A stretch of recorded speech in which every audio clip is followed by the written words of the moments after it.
Hello friends, welcome back to your channel. तो हम tenses कर रहे हैं और आज का हमारा टॉपिक है फ्यूचर कॉन्टिन्यूस टेंस।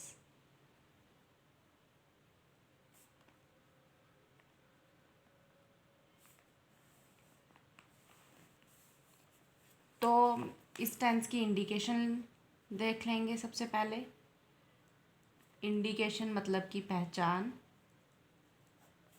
तो इस टेंस की इंडिकेशन क्या है?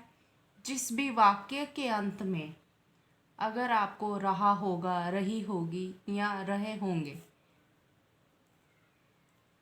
रहा होगा, रही होगी या रहे होंगे, ये दिखाई दे, वो फ्यूचर कॉन्टिन्यूस टेंस होता है। तो इसका मेथड क्या है?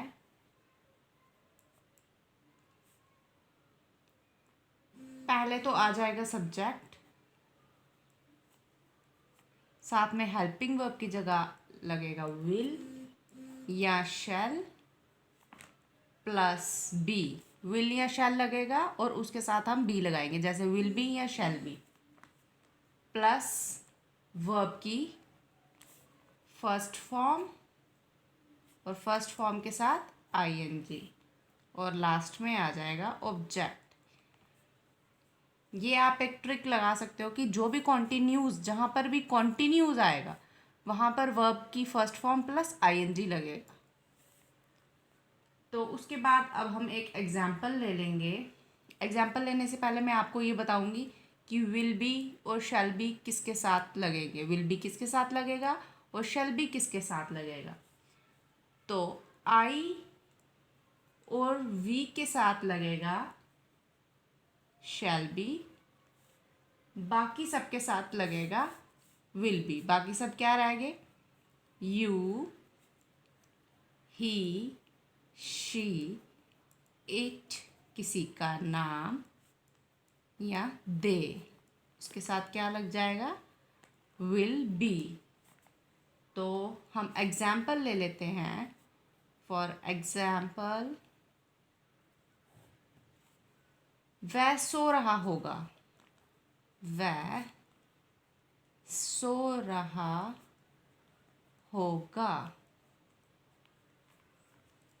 तो लग गया, रहा होगा आपको दिखाई दे गया, इंडिकेशन शो हो गई कि ये फ्यूचर कॉन्टिन्यूस टेंस है। तो अब गाल किसके लिए यूज़ होता है?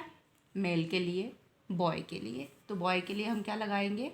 सब्जेक्ट की जगह ही, और ही के साथ मैंने क्या बताया आपको, क्या यूज़ होगा हेल्पिंग वर्ब में? विल बी प्लस सोने को इंग्लिश में क्या बोलते हैं हम, और उसकी फर्स्ट फॉर्म क्या है? स्लीप। यहाँ पर मैं आपको लिख के बताती हूँ। स्लीप ये फर्स्ट फॉर्म है, second form slept, third form slept. ये है स्लीप की three forms of verb. He will be sleep plus ING लगेगा, स्लीपिंग। तो वैसे ही हम एक और एग्जाम्पल ले लेते हैं। वे कल मुंबई पहुंच रहे होंगे। तो उसको इंग्लिश में हम कैसे लिखेंगे, मैं आपको पहले हिंदी में लिख देती हूँ। वे कल मुंबई पहुंच रहे होंगे, रहे होंगे। वे की जगह आ जाएगा दे के साथ भी लगेगा विल बी, पहुंचना मतलब रीच प्लस आईएनजी, रीचिंग। कहाँ पर? मुंबई, टुमारो। तो अब अगर हमें इसको नेगेटिव में बनाना है तो हम क्या करेंगे?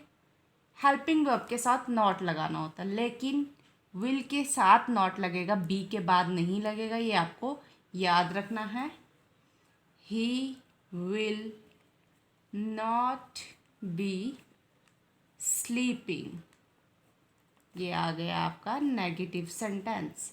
सेम अगर आपने इसको इंटेरोगेटिव में चेंज करना है, विल बाहर आ जाएगा, विल ही बी स्लीपिंग। और अगर नेगेटिव इंटेरोगेटिव में करना है तो हम नेगेटिव सेंटेंस ही पहले लेंगे, उसी को चेंज करेंगे क्योंकि ये हमारे लिए इजी होता है। विल बाहर आ गया, will he not be sleeping. तो ये बहुत ही इजी टेंस था। अगर आपको अब भी कहीं कोई प्रॉब्लम है तो आप मुझे कमेंट्स कर सकते हैं, मैं आपको उसका पूरा सोल्यूशन देने की पूरी कोशिश करूँगी। और अगर आपको ये टेंस अच्छे से समझ आ गया है तो प्लीज़ कमेंट में आप ज़रूर कोई एग्जांपल दीजिए हिंदी में लिखकर, फिर उसका सिंपल सेंटेंस बनाइए, फिर नेगेटिव, फिर इंटेरोगेटिव और फिर negative interrogative. Okay, bye bye. Please मेरे चैनल को लाइक कीजिए, सब्सक्राइब कीजिए अगर आपने अभी तक सब्सक्राइब नहीं किया है। Thank you.